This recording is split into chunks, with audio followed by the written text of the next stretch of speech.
clown! Oh, it killed me!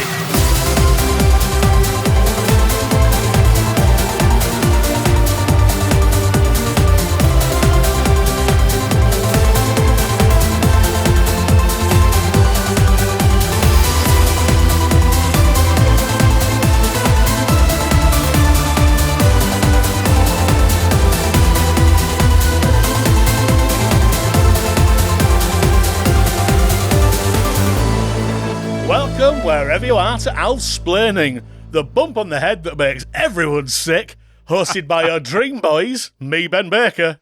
And me, John Matthews. And if you don't know by now that this is an episode-by-episode look at the American sitcom Alf, I don't know what to say. That's what it is. I'm not gussying it for you. I can explain that despite the end of the last episode, we have not yet pivoted to this being a Michael Caine-themed podcast. That much we can assure you. Oh, Mr. Matthews, I can't see you going to ground again. It turns out, listeners, that we have pivoted to being a Michael Caine podcast. I'm just saying, by the end of the series, I expect to have got that impression even vaguely like it's meant to be.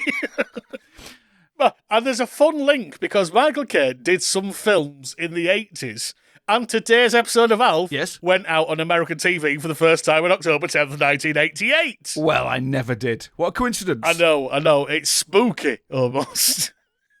And the title, in English at least, is Stairway to Heaven. So looking forward to seeing how the Germans translated that one. Well, it's called in German, Blick zurück nach vorn. That's Blick zurück nach vorn, which means, as far as I could tell, look back to the future. Ah, okay. Alf's guardian angel, Bob, wants to grant Alf's wish and give him a whole new life. But there's a catch. So, I mean, that is it. That is indeed the plot of this episode. See you next week, everybody. It's been done by 1,000 sitcoms. Let's see if Alf puts a unique spin on it. So, the ratings, 17.6 million. What's this first time? That made it 9th. Oh, good. In the chart, behind 4 very American sports things, but ahead of the Country Music Awards. Oh, excellent. Now, John, you're a country member. I'm a what, sorry? Sorry. And yes, I do remember. Good. And it was a good year for Hank Williams Jr., who was Entertainer of the Year and winner of Album of the Year, but not Male Vocalist of the Year, which is, of course, Fran Healy with an erection. Sorry, Randy Travis. I meant Randy Travis. Sorry. Monday, live from Nashville, country music's brightest stars come out to shine. Loretta Lynn, Lyle Lovett, and Katie Lang join host Dolly Parton for the 22nd Annual Country Music Awards.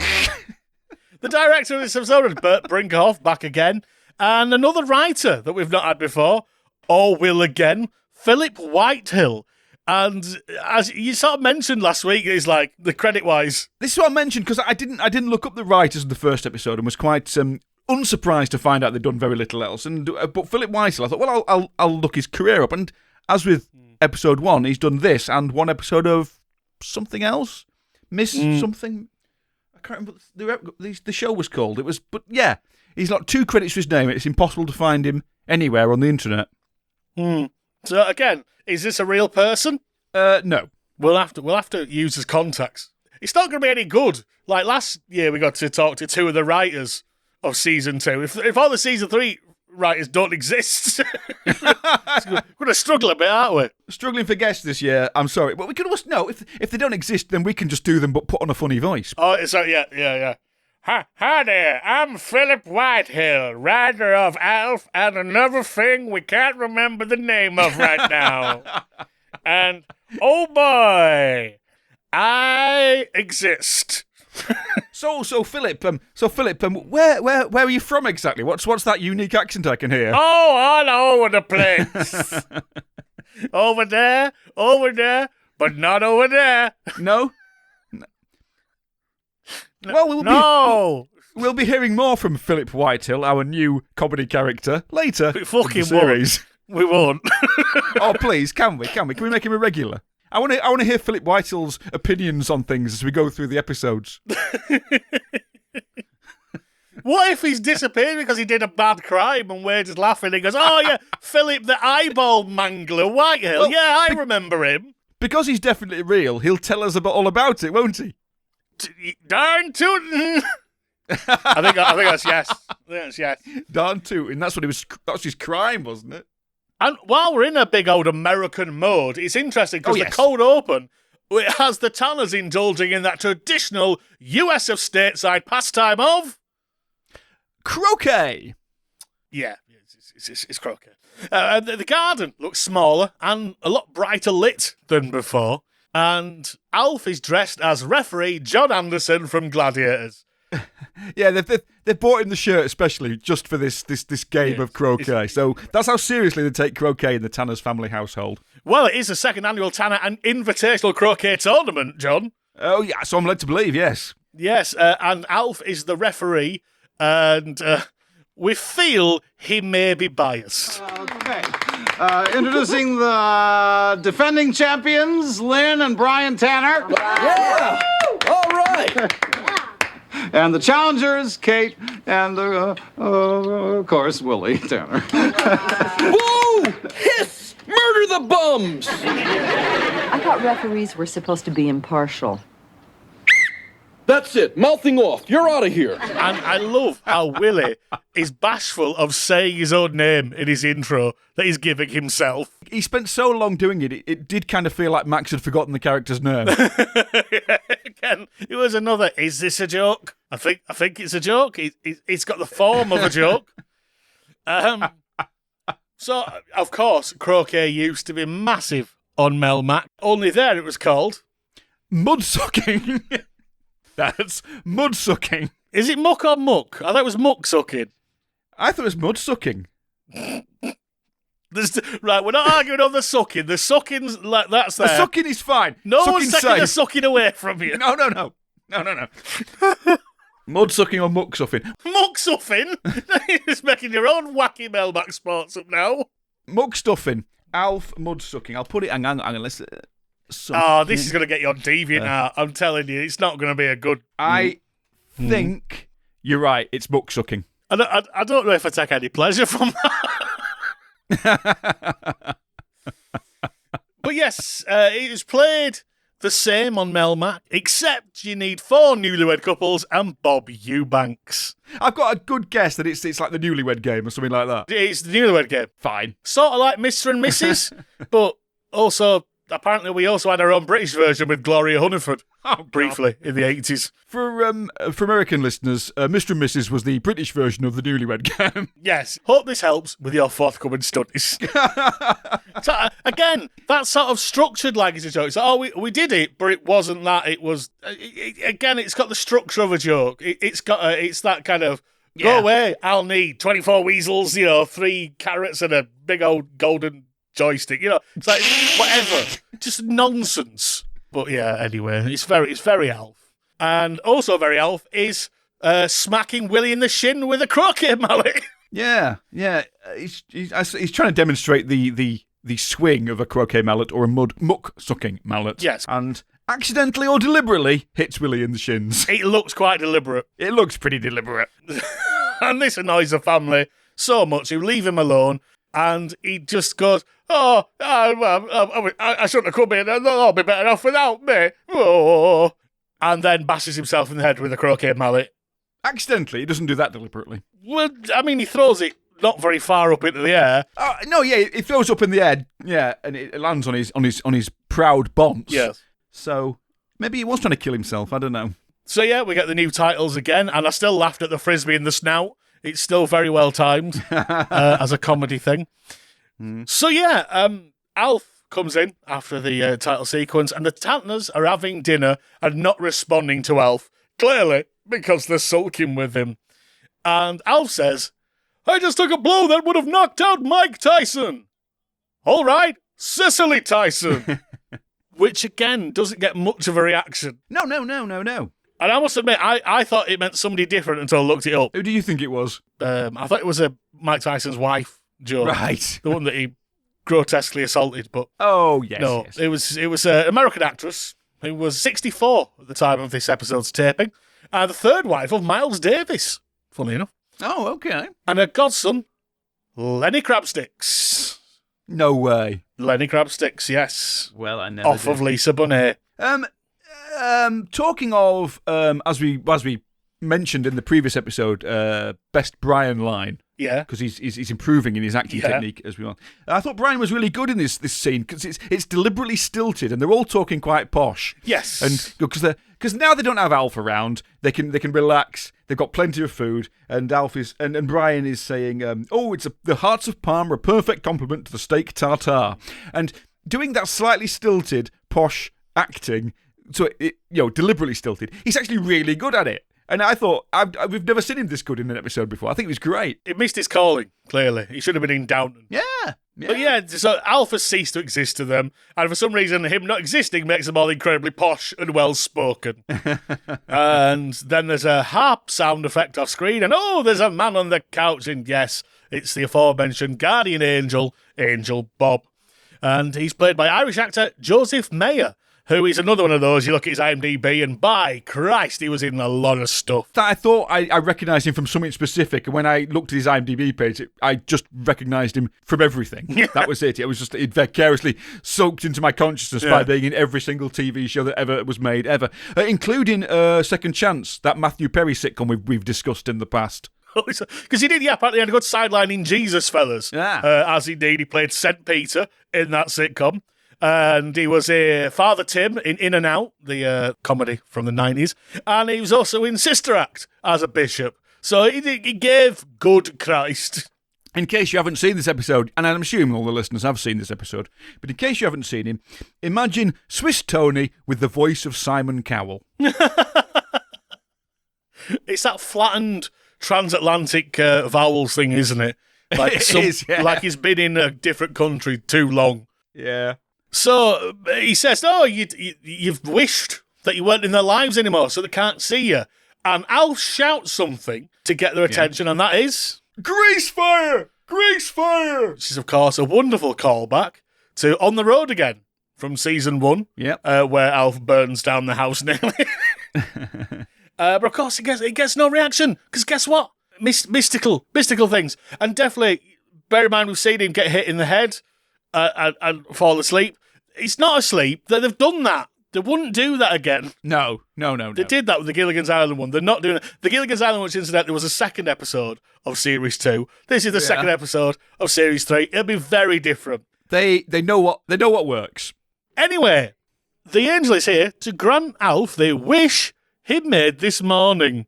And Alf says, "You got me a date with Sheena Easton?" The dirty bollocks. Which is my impenetrable pop culture reference of the week. Sheena's not that impenetrable, but, she hasn't been around for a while. And I beg your pardon? So I thought, well, she is quite penetrable, according to her biography. 4 husbands. But no, the thing is, I looked into her career, and it turned, she had a number 1 in America with 9 to 5 morning train as early as 1980. So she was established in America fairly early on. And as her career in the UK sort of dwindled over the early 80s, it soared in America. For example, her 1983 single Telephone got to number 9 in the US and 84 in Britain. I can't bring that one to mind at all. Strut in 1984 got to 7 in America, and in the UK it got to the esteemed place of number 110. And even the famous one, Sugar Walls, as written by Prince, top 10 in America, but 95 in the UK. Right. So she was highly established. In 1990, Easton revisited her home country of Scotland to perform at a festival. Her new American accent was booed by the crowd, and she had bottles, some containing urine, thrown at her. Visibly shaken, she was forced to cut her set short and vowed never to perform in Scotland again. When this episode went out, her Lover in Me album just come out, so she was pretty cool and doing pretty all right at the time. But after that, the terrible business in Scotland with the bottles of urine, she settled into that sort of kind of lackluster career that stars settle into when they don't need to work ever again. Kind of beige label deals and tours and stuff. And in 2000, she made an album of high-energy disco covers, which to date was her most recent album. And that's the ballad of Wee Sheena from Bell's Hill. But yeah, I can understand why Alf wants a date with her. Oh, yeah. I mean, it's mucky. It's going to be mucky, but... Filth. But I've wished for a lot of things. How come this is the one you're giving me? It's a new law, the Capra Amendment. Anyone who asks for a new life gets one. Colorization is optional. Which is my Excellent. most impenetrable pop culture reference of the week. What was I saying? We're churning through the pop culture references this season. Indeed. And of course everyone knows that It's a Wonderful Life, directed by Frank Capra. So there's a lot of It's a Wonderful Life references in this episode. A man being shown by an angel a life that he could have and what he won't have and everything. But I'm more interested in the colorization line, I'm absolutely fascinated by late 80s attempts at colorizing black and white films. Yeah. Now, I looked it up, and apparently Hal Roach Studios released the first colorized version of It's a Wonderful Life in 1986 for its 40th anniversary. And Frank Capra was actually, this thing's a good idea, because they'd done Topper with Cary Grant, and he liked how it looked. So he decided to stump up some money to get it done right. And then I think it's probably well known that It's a Wonderful Life sort of took off in America because it lapsed out of copyright. It shouldn't have done, but it did. And that's why it was free to show on all the channels. So they absolutely hammered it every year. And that's how it became a classic. And so because they didn't need to do that, they just cut him out of the deal and everything. If you ever see it, those early attempts at colorization are different. I'm interested to see it. I've never seen a colorized Wonderful Life, but I'm quite keen to have a glance at it now. I shall check that out after this recording is concluded. Well, this is just it. I don't think it's available in Britain to buy, but I think if you buy it in America, you can get both versions. It just looks like someone's dipped the film in a child's paint box. It's all right, but apparently it was colorized 3 times by 3 different studios. Mostly for Ted Turner's channels. He did a lot of that sort of thing. Lights, camera, color. Hey, that's pretty good. It's wonderful. Bigger than life. And now you can see it in color. Frank Capra's heartwarming holiday classic, It's a Wonderful Life, starring Jimmy Stewart and Donna Reed. The story that proves one good man can make all the difference in the world. It's a Wonderful Life, now even more wonderful in color. Tuesday night at 9 on Channel 9. And basically it was hugely controversial and died out quickly. And Jimmy Stewart himself decried the practice to Johnny Carson in 1989. So I find it fascinating that was a big joke and everyone laughs at it because it's like, colorization. I mean, I say everyone laughs at it. The taped audience find it hysterical. But it is like a reference that everyone got because it was big in the zeitgeist then, colorizing black and white films. Yeah. So it's proved to Alf that he doesn't exist because he's not in his reflection. He's not in the mirror. It's a good joke. It's a good joke. I thought I broke that mirror. Can't see himself. Oh, it is broken. There's no reaction to that from the fake audience either. No, they seem confused. But his eek, we're vampires does get a big taped laugh, which it got a big laugh from me as well. I like it when people say eek. And there's also a reaction when Kate says, "We have 2 wonderful kids, comfortable income, this great house with no aliens living in it." Yeah. Oh, that was very funny because obviously, if it, it's a dream sequence. Spoilers, ladies and gentlemen. Yeah. But it's like, well, hang on, just because like Alf's not doing sort of breakages as much as before, they're at the millionaires or something apparently now. Because apparently Alf, at some point, unbeknownst, unseen, ate Willie's winning lottery ticket. I thought it was a wheat thin. How did you think it was a wheat thing, Gordon? It makes no sense at all. So they've got a much better life now, and Brian even has friends.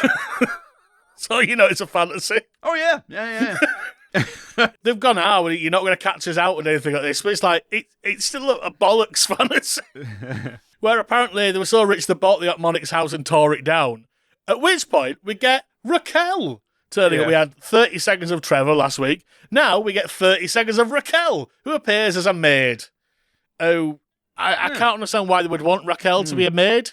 They don't seem to like her very much. Well, I know. And why would you want to live as servants to the people who knock down your house? I mean, the Hawk must have been in pretty dire straits to have to sell their house in the first place. What's Trevor doing? We never learn. No. I imagine he's like Ted Bovis when he's not Ted Bovis, but he's in You Rang Me Lord. You know, it seems like that. So, for American listeners, Ted Bovis is kind of like the British Trevor Rockmonic. Yeah, good. I'm glad we're operating this service. We're offering such a high-end description. So Bob snaps his fingers and shows Alf his new life at the factory of Cosmic Cosmetics. And Alf says, "Oh, good, I'm almost out of henna rinse." So is he grey? Is he dyeing his hair? He's certainly not that colour naturally, as I think we've has been alluded to in the past. Sienna. So he goes, "Oh, do you want to meet the boss?" And he snaps his finger again, and we get my favourite line of the episode. You know, the angel's snapping his fingers, and Ready to go? No! I really wish I could do that. Only angels can transport themselves. No, I mean snap my fingers. Oh. That's a joke only Alf could do, and that's always the best one. Yeah. And guess what? It turns out that in this scenario, Alf is the boss of this cosmetic company and a big rich jerk. I'll just put the clip in because it's bollocks. How did I become this captain of industry? Well, when you arrived on Earth, you crashed into the cosmetics section of Bloomingdale's. Blue radiator fluid from your spacecraft leaked into a couple of empty cosmetics bottles. Well, Jackie Onassis bought one. The other was allegedly purchased by Bess Meyerson. Well, Jackie wore the perfume to Leona Helmsley's New Year's Eve party. Well, Leona flipped for the fragrance, and she asked Donald Trump to take a sniff. All right, I got the picture. Gee, give a man eternity and he talks your ear off. Anyway, to make a long story short, your radiator fluid is now America's most popular perfume, Shumway No. 5. So yeah, a few names in there. We had Jackie Onassis, Bess Meyerson, apparently American model, TV celebrity, and Donald Trump, whoever that is. Never heard of him. Yeah. He took a sniff, though, didn't he? He did take a sniff. In fact, that needs... Donald Trump takes a sniff, needs sampling, put it on a record, I think. But yeah, apparently he's fine. The president called off the alien task force when Alf paid off its debts. Oh, if only they knew. And the various detritus from Alf's spaceship has become Shumway No. 5, Shumway Lip Gloss, and Preparation Shumway. You know what you can do with that, don't you? You can stick that right up your ass. No. But yeah, he's got some Dolly Bird secretaries and that, and it's just all... It's very Wall Street, isn't it? It was sort of in the ether, I suppose. Yeah. The Dolly Bird secretaries couldn't even act sitting on a table. No. They didn't get any speaking lines. They didn't get a credit at the end. They come in, sit on the table, and even that looked stilted. Mm. So we get another snap of the fingers, and we're in an office in heaven where he's going to sign up Alf to his new life. He's very happy because he's very rich. He's a big rich man, and the Tanners are happy. And so he's like, yeah, great. So as we are signing the deeds, I guess, to his new life, someone walks back. We don't see the head. We only see the body of someone walking past. No. And Alf shouts, yeah, it's Michael Landon. Great gag, Your Majesty. Great gag. This whole section... This is what I was alluding to earlier. This whole section is absolute pop culture reference after pop culture reference after pop culture reference. It starts off, he's up in the clouds, so Alf goes, oh, I guess I've looked at these from both sides now. Then Michael Landon walks through. Alf yells him, hey, you, get off of my cloud. Yeah. Alf's favourite book is Zen and the Art of Acquisitions. His favourite phrase is greed works, which again is an allusion to Wall Street. Yeah. He says, he mentions Sheena Easton again. Then he asks Bob to call Kelly girls, get me Kelly McGillis and Kelly LeBrock. Yeah. It's just non-stop. It's non-stop references. Yeah. But that's because there's not really a lot of plot here, basically. No. Because we know this is an It's a Wonderful Life thing. If he takes on this new life, his old life will cease to be. And that's where, of course, he's not happy. So we snap back to the Tanners who are playing chess and generally just talking like automatons. And at this point, we get my top Willie as Willie tells a joke. Oh, Catherine, did I tell you the joke about the elephant's footprints in the cheesecake? No, I don't believe you did. Well, how do you know when an elephant has been in your refrigerator? How? You'll find his footprints in the cheesecake. I see. Yeah, I believe that was my top Willy as well, but I should think of something else because we can't have the same top Willy every episode. But that really was a marvellous. Maybe the Willies are substantial at some points than more than others. That's all I'm saying. It's fine for us both to take it with both hands. It's fine. There's not a lot of Willies in this episode, quite frankly. Well, there's not. No, there isn't. But this really was a marvellous bit. It is, and there's a bit of a pointed remark from Alf at this point, who says, "Without me around, all the straight lines are going to waste." Which probably the cast did feel that anyway. That they were kind of, setups. So in the last episode, they made fun of the actor with 2 L's in his name. This episode, they're making fun of everybody. Yeah, again, as I said in the last episode, they do feel a little bit like they're having the cake in places here. Oh, actually, that's a good point. At some point in this current scene, Alf says, "It's the people in your life that count, not material things." That's an awful, terrible line. That's like a line for a terrible sitcom. At which point Bob goes, "What is this, family ties?" So they're sort of doing the sappy stuff and taking the piss out of the sappy stuff at the same time. Yeah. That was at least an NBC sitcom. That was in-house. But that was always known for its very special episodes, wasn't it? Yeah. Where everyone learns a valuable lesson. So, yeah, I did laugh at that a lot. And, so Alf obviously realises that he'd rather have the Tanners than the money. And as he makes his final decision, it'll surprise nobody that he wakes up with a bruised head on the couch with a worried family around him. And he goes, "Oh, Wizard of Oz references." Willie's shattered shin seems to have repaired itself. Yeah, at no point. So when Alf hits him, he says he thinks his shin is broken. He does. Now, I know Willie is known occasionally for hyperbole, but he does seem to be in genuine pain. But when they wake up around he's sort of got a towel on his he's shin running around with a as tea Alf towel. wakes up on the sofa. Because presumably Willie's been hiked off the sofa to put Alf on it when he's self-inflicted wound. And with no point does he go, it's all right, it's just a bruise, it'll be fine. It's like, it could be broken, we're putting Alf's needs first now, that's it. So, that's it. We get a final capper. Which I like this tag-on scene, because it was Alf pondering whether his dream was real, and he's trying to sell his radiator fluid to Bloomingdale's, that was it. Bloomingdale's perfume counter, yeah. We hear a shriek from the back room, and it turns out Kate has squirted herself with radiator fluid and comes out all blue. Yeah, apparently they're going. I said they're going to the opera again. Like they're very well, always going to fancy events, as we know.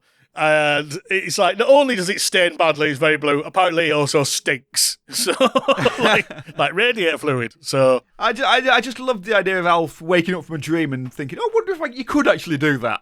Yeah, it does feel very true to the character, doesn't it? Yeah, definitely. So yeah, I like that. But the episode, again, it feels like it's been sort of hobbled by this writer's strike, which presumably really limited the amount of time they had to work on stuff. As we've said, talking to all our friends from the show, they did a lot of the dream sequences to get Alf out of the house, and it was a necessity. And you feel that had they not done so many dream sequences already, this would have possibly worked better. I don't know. We're just sick of them. Yeah. I mean, we've got 24 episodes this series, and they needed them like yesterday, effectively. But interestingly, after this, we have got some good names. Steve Papoon's back next week. And the week after that is the 2-part, the Johnny Carson Tonight Show one. Yes. There's a bit of Alan Mike in there. And then after that, we get an episode written by a former guest star. Oh, don't reveal. No, all. I'm luring him. Oh yeah, you're luring again. I'm lured. So yeah, again, that was an episode which existed, and we always have an MVP, our favourite character from it. In this one, again, Well, I mean, it's got to be Bob, really, hasn't it? Because we didn't really see the family, and the family didn't really cover themselves in glory. Alf was fine. I mean, don't get me wrong, I very much enjoy Rich Willie. I know what I said, but Alf and Bob have a good back and forth, I suppose. Again, it feels like it's like nearly there, but very clearly, I think it's been rushed out. I reckon we should speak to our good friends, Paul Fusco and Gene and Reese, to see if they know anything of this. I imagine they'll have forgotten everything and they'll say, "Who are you? We've never spoken before in your life. Get out of my house." But, we can dream. We'll drop them a line, and when we get a response, listeners, we will inform you all. And if you want to inform us of anything, why not go on the social medias, which are bloody vibrant and verdant, and another word beginning with V. Varicose. Yes, it's good. It's a good one. Velicose and varicose. Try it yourself. Try it yourself. Words that end os but start V. It might be a very short game, but that's not our problem. We just give you the instructions, and you have to roll with it. But yes, if you want more of us, we are on Blue Sky, we are on Instagram, we're on Facebook, and we are on bloody Patreon, where lovely people give us a few quid each month to delve further into this obsession of ours. Yeah, I mean, essentially on Patreon, you're paying to explore the expanded universe of Alf, along with us as we make our way through the various channels that Alf has gone when he's not on telly. But also, you're helping us do this podcast every single day. And it is every single day. This is a daily grind for us now. I mean, genuinely, there's not a day goes by where we don't send something to each other like, "See this, Alf. He's in the ether. I think he's back. I think he's coming back." We're in the eye of the storm, I feel. We are just getting there.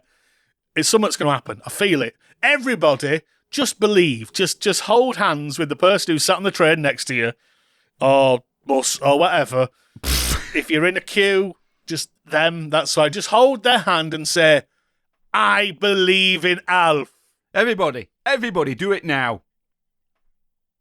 Thank you all. Thank you all for doing that. It's helpful. And now please put us on to the arresting officer, and we'll explain that it's just a bit for a podcast, so it's fine, don't worry about it. Calling out to the universe is very helpful, but what is also helpful is if you could share, repost, subscribe. Everything you can do to get the word of Alf-splaining out into the world would be a great help to us, because it's very, very difficult getting the word out these days, and your lovely help helps. Help. Help. And so, until next time, I have been a dream version of me where I have slightly different trousers on. And I'm a nightmare version of me where I'm wearing Ben's trousers. What? Bold! Incredible! Crazy. Oh, goodbye. Bye-bye, everybody.